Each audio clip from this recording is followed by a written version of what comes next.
So as you just heard, the scripture for today comes from the book of Hebrews. Now, the book of Hebrews is actually a fairly mysterious book in that we're not entirely certain who wrote it, we're not entirely certain when they wrote it, and we're not entirely certain who they wrote it to. And it's not really a letter, the way that a lot of the New Testament is letters, the way that Paul's letters are, well, letters. The author doesn't identify themselves at the beginning. They don't really say who they're writing to, though embedded in there somewhere, there's some allusion to they may be writing to a group of people in Rome. And they're also not really writing a letter in terms of like correspondence. Again, the way that Peter or John or Paul wrote correspondence. This is something different. The best example we really have today is that it's more like a sermon. So this is really a sermon being delivered by the mass communication medium of the day, which was the written word, copied and delivered by hand from place to place. So honestly, it's not unlike what we're doing now in terms of worship and sermons, where we're doing it in a way that maybe isn't the way we normally would do it, but we're doing it in a way where we're taking advantage of the mass communication technology available to us in the 21st century. Well, in the first century, this is what they had. So that's what they did. Now, obviously, despite no one really knowing who wrote it or where or why, it became a popular writing in the early Christian movement. And in fact, that you don't end up in the Bible unless you're a popular, well-read, well-known writing. So it obviously communicated something that people needed to hear. It communicated something valuable.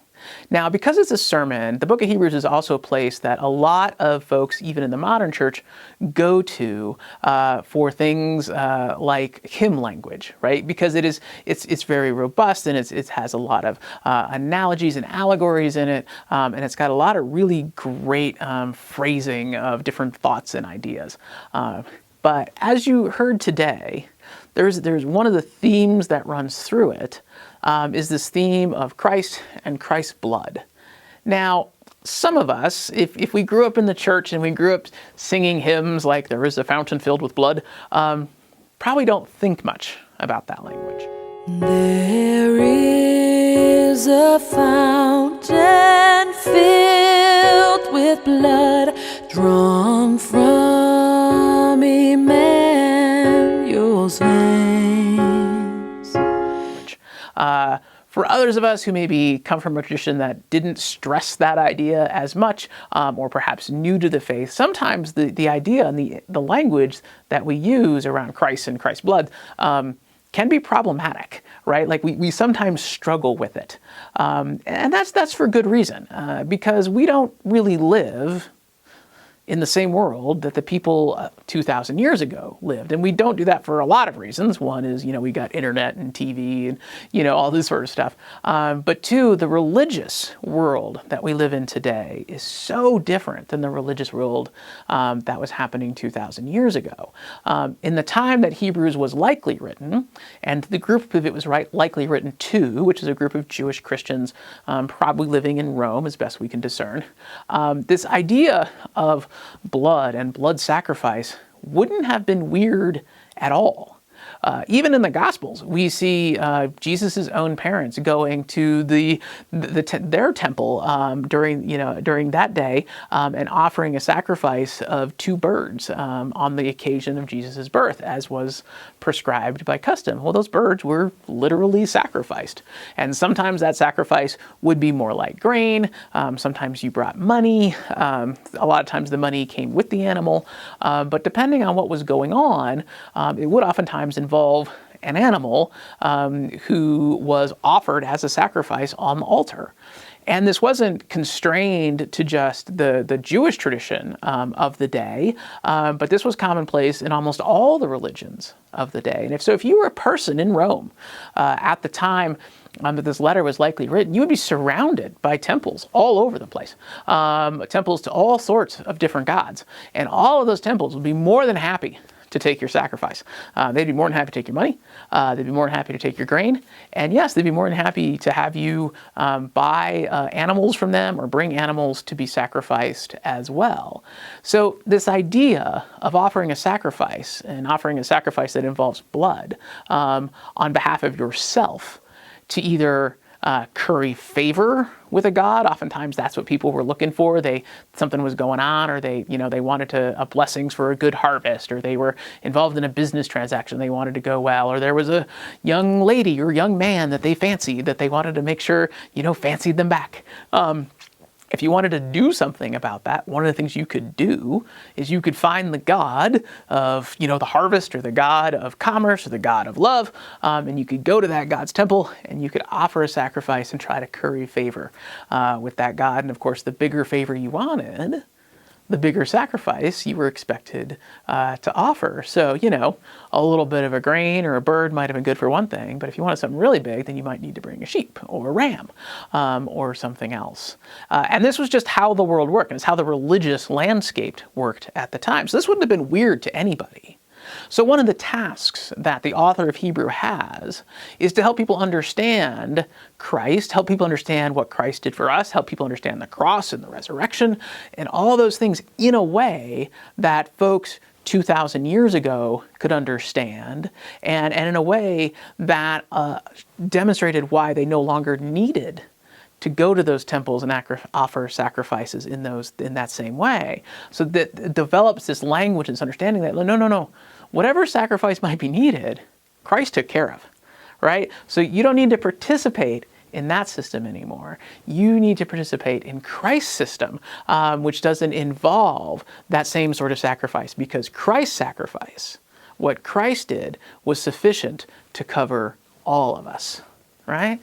So that's where that language comes from. And it's one it's persevered in the church because it still has meaning when we can really dive in and understand it. So that we've kept it. We still, put it in hymns and contemporary praise songs and things like that. But it also has a history and a tradition to it. Now, one of the greatest things I've been able to do in life was to travel to India. And one of the things that you see when you're in India is a still functioning temple system, because most everybody there is Hindu. And in the Hindu tradition, they still do things, that religion is still mediated through the temple. And they don't really have a day of the week, Sunday or whatever, that you're supposed to do this stuff. The temples are always there. You go when you need to go. You do what you need to do. There's, and when we were there, we got to participate in some of this. And I will say, while it's certainly not for me, and it's definitely not something I'm overly familiar with myself, when you're doing it. I remember one time we were asked to walk down this path, and there was a stone, and you move from stone to stone, and you said a specific kind of phrase, mantra, with each step of the stone, and I could feel sort of the significance of it, and I got why this is compelling. I think it's compelling in the same reason why coming back to the Lord's Prayer every Sunday is compelling, or why we use the same communion liturgy over and over again is compelling, because it becomes familiar in a way that you no longer have to think about the words. You can just sort of experience them. And that's really the power of ritual, and that's the power of those sorts of things. And as Christians, we continue to have ritual. We have liturgy. We have things that we come to over and over and over again. But it's different than what, maybe Hindus do today, or what was popular amongst the culture 2,000 years ago. So the author of Hebrews is writing to these people who are living in this world. And one of the things that's going on at that time is there's starting to be the very beginnings of persecutions. And people are starting to notice that there are these folks who are acting different than everybody else. They're not going to the temples. They're not participating in the sacrifices. They're not participating in all of those things that so-and-so, supposedly good members of Roman society do. And people are starting to notice this. And so when things go wrong, or they're looking for somebody to blame, it becomes convenient to blame these folks who are acting very odd and strange and different than everybody else, right? And so this is starting to happen. We pick up through this, and in the book of Hebrews, it talks about this, that these persecutions that are starting to happen to these earliest followers of Christ, and they're trying to struggle. They're struggling. They're like, what do we do with this, right? Like we like, this is not. I'm sure for some of them, they're like, this is not what we signed up for. This is not what we thought we were getting into. Like, this was supposed to be about grace and love and peace and, and forgiveness and those sorts of things. And now people are mad at us and they're angry with us and we're struggling and all this other stuff's going on. Like, what are we supposed to do now? Sometimes we arrive at those moments in life, right? Where we're like, what's going on? Why is everything suddenly so hard? What are we supposed to do now? So a big part of what the author of Hebrews is doing is he's basically giving these folks a pep talk, right? He's reminding them, like, no, this is who you are. This is what you're about. This is why all of this is so important. And let's be honest, we come to those points in our life sometimes where we just need a pep talk. Now, as we're doing this series on movies, and knowing we were going to come to this Sunday, one of the things I thought about was we need to do at least one summer blockbuster film. And when I was thinking through the different summer blockbuster films, I thought back to the ones that really sort of set the mold for what a summer blockbuster film is, right? And like the formula for a summer blockbuster is pretty easy, right? Like some sort of, we meet some kind of band of characters, some of them may be more hero types, some of them maybe not. And then something clearly bad, right, happens. Like some either clearly bad person or clearly bad group, comes onto the scene, and they look overwhelming. And then this group of, this ragtag group of people have to, band together and work together to overcome these seeming impossible odds, right? Like that's kind of the standard summer blockbuster formula. And really, you could argue that nobody really enshrined that formula more than the 1996 movie Independence Day. I remember when this movie came out. I was living in eastern Montana. We had one screen theater, and this movie I think ran for something like 3 or 4 weeks at it. I think I saw it at least twice, and I remember just being like blown away by the graphics and the visuals and all that sort of stuff. And the story was, it was fine, but who doesn't love giant alien ships, descending and things blowing up everywhere, and all of that. It was just amazing. But one of the things that actually I remembered most, and still can almost recite word for word, even all these years later, isn't the explosions and all that kind of stuff, but it's the speech. It's the speech that comes at the end, where our fictitious president is having to rally the troops to go and take on the evil invading aliens. And if you haven't seen the movie, well, first of all, you've had like 25 years to see the movie, which is fine, but trust me, you know what's going to happen anyway. It's very obvious. The aliens are not going to win. We all know that going in. Anyway, but at this point in the movie, we're not too sure, right? Like it looks a little, we're not kind of, but the president has to rally the troops to really go get, to get them ready to go and take on these aliens. And he delivers this really great and amazing speech that would probably seem a little corny if it wasn't after, 70 or so minutes of explosions and action. But I want us to do the speech. I want you to hear the speech if you haven't heard it in a while, because you need to. And let me just tell you, this version of the speech just knocks it out of the park. Good morning. In less than an hour, aircraft from here will join others from around the world, and you will be launching the greatest aerial battle in the history of mankind. Mankind. That word should have new meaning for all of us today. We can't be consumed by our petty differences any longer. We will be united in our common interest. Perhaps it's fate that today is the 4th of July, and you will once again be fighting for our freedom, not from tyranny, oppression, or persecution, but from annihilation. We're fighting for our right to live, to exist. And should we win the day, the 4th of July will no longer be known as an American holiday, but as the day when the world declared in one voice, we will not go quietly into the night. We will not vanish without a fight. We're going to live on. We're going to survive. Today, we celebrate our Independence Day.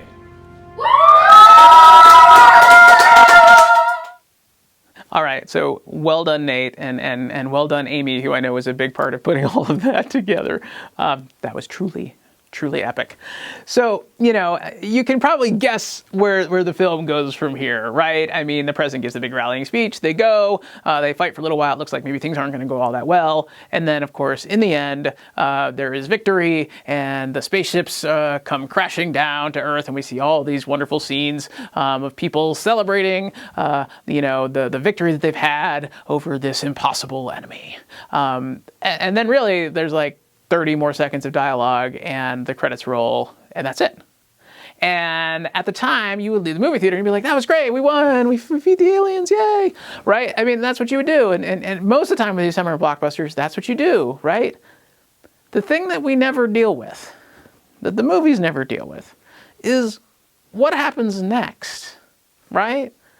I must confess, that's a thought that did not occur to me for years, about like, well, what would happen after that, right? Most of the major cities of the world have been destroyed. Countless millions of people have died. Everyone's going to need a whole lot of therapy. If nothing else, the economy is going to be in shambles. Like, where do you even go from there? I mean, it's great. I mean, it's great that we were victorious, over the alien invaders, but then what? Then you get the idea, like, oh, that's when the hard part begins, right? Like, that's when, you've got to really, you're going to have to do something that's really going to have to involve everybody. Like, everybody is going to have to be a part of this.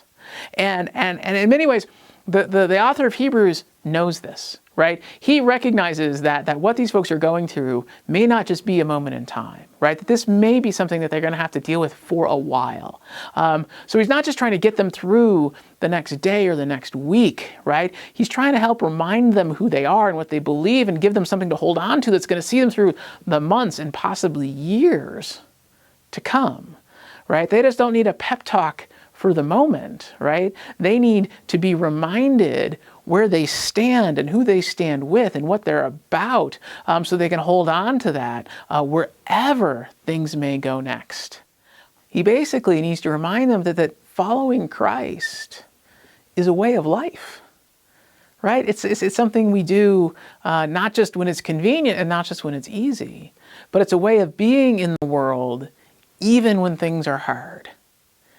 And when the author needs to remind us what those primary things are, right? What this is about. What is it that replaced going to the temple to offer sacrifices? Well, he reminds them that your job is to provoke each other to love and good deeds. The thing that replaces the sort of transaction with God, where I'm like, oh, I did this, now you do this, is this idea that we are defined by our ability to share and accept the love and grace that has been offered to us. We are defined by our willingness to do good for others, whether they deserve it or not to deserve it. And one of the things that defines us as a community is that we encourage each other. We encourage each other to become more than we are right now. We encourage each other to love more and bigger than we're loving right now. We encourage each other to do the good in the world that needs to be done, and we do it through example by doing the good and loving the people ourselves. Now, when I imagine some foreign creature, threatening our way of life and threatening to take over the world, I sort of thought they'd look a little more like this than like this. But this is what we got. The truth is, we're all living through a time when we don't know where things are going to go. We don't know if it's going to be better or worse tomorrow. We all have our hope. We all know what we'd like to have happen, but we're all wrestling with this idea that we're not in charge, right? That we don't get to decide what happens next.